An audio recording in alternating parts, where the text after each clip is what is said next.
I'm Byron F. Wilson, founder of the Wilson Academy. The riots that have taken place all over the country and now all over the world are inevitable. And contrary to the opinions of some, the riots are both effective and necessary. The problem is, it's not a sustainable path to what we want. But then what next? What are we supposed to do? That's what this message is about, what we're going to do. Young people, my college students, my high school students, you're ready to act. You're ready to fight. But no one's listening to you. They just keep telling you to go home. But I hear you, and we have a plan. In order to find a solution, we must first understand why this is happening.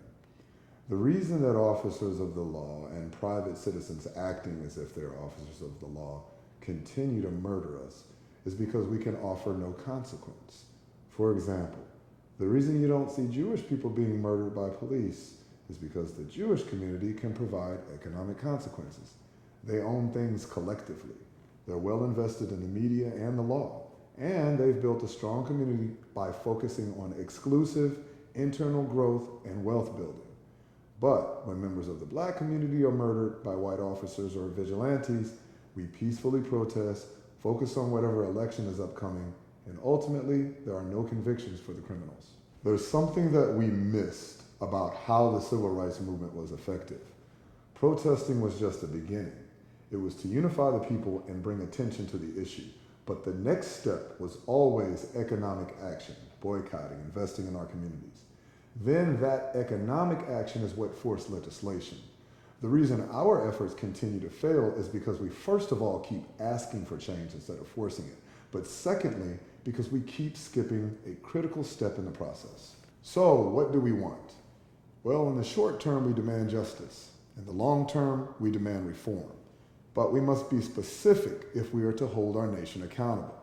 So we demand three things. One, we demand convictions and equitable and appropriate prison time for all officers involved in the murders of Breonna Taylor and George Floyd and all parties involved in the lynching of Ahmaud Arbery. Two, we demand legislation that ensures independent review of public safety officers. And three, we demand a modification to the standards by which officers can be prosecuted. I'm sure you've heard people say, if you want change, get to the polls. Now, I'm not suggesting voting is useless, but the reality is voting will not solve our problems. In fact, we cannot allow ourselves to become distracted by political affiliations. The only way to get the change we seek is to show strength both economically and physically. So first, let's address physical strength. It is both irrational and un-American for us to continue to be met with force and not respond in kind. This is why we need all able black Americans to exercise their constitutional rights and legally acquire a firearm. Perhaps Ahmaud Arbery would be alive right now had he been able to defend himself against the thugs who lynched him. And under Georgia's Stand Your Ground laws, well, he would have been within his legal rights. To all my gangbangers, my Bloods, my Crips, GDs, folk, everybody, I'm asking you to help us protect our communities from the white supremacist groups who would harm us. You are already armed and you're not afraid to die. I hope that you see fit to call a truce and unite against a greater common enemy in order to protect our children, our mothers, our sisters, aunties, and grandmothers. Now we must address how we fight economically. America doesn't particularly care about black life. If it did, we wouldn't still be facing what we're facing right now. What America does care about is black dollars. So we have to start speaking America's language. Effective immediately, we will only buy food from black-owned restaurants. This does not apply to grocery stores, as we don't feel there are enough black-owned grocery stores nationwide at this point to accommodate the initiative. However, there are many grocery items you can find on sites like WeBuyBlack.com. Now, our Black-Owned Restaurant Initiative means that you will need to avoid many of your favorite restaurants, but you will discover new Black-owned favorites. And you must ask yourself, what's more important? Understand that this is only phase 1 of a larger plan. We will implement phase 2 in the weeks to come. But this is something that everyone can do. So what's the point? And why will this work?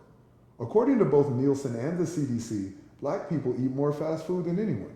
By diverting our billions of dollars, we will accomplish two things.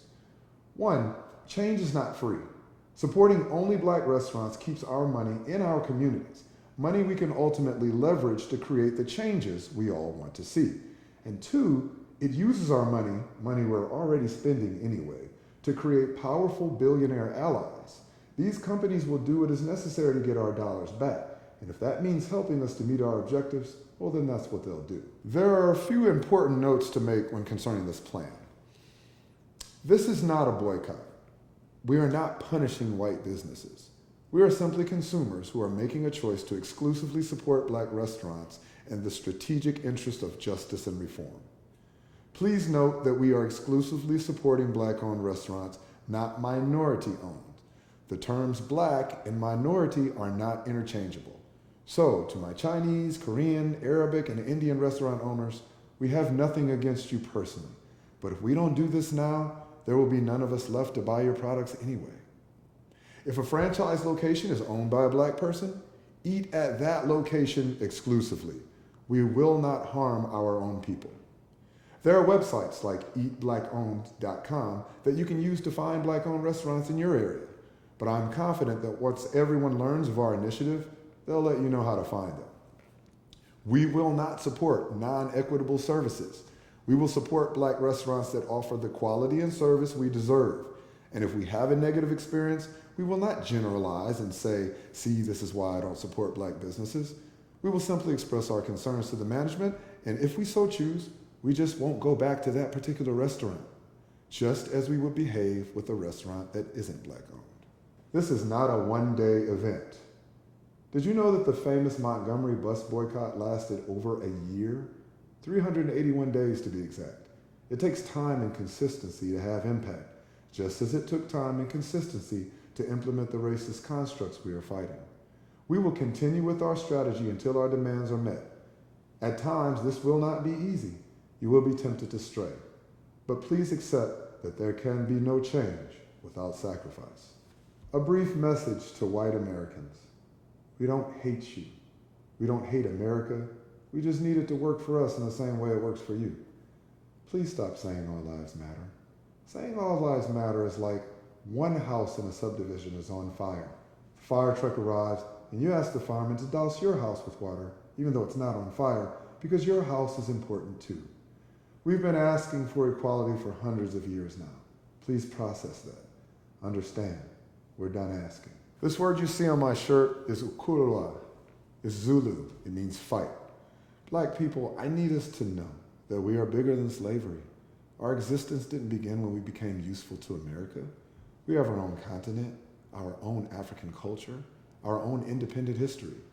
We are better than begging to not be murdered. The time has come for us to fight, and now we know how.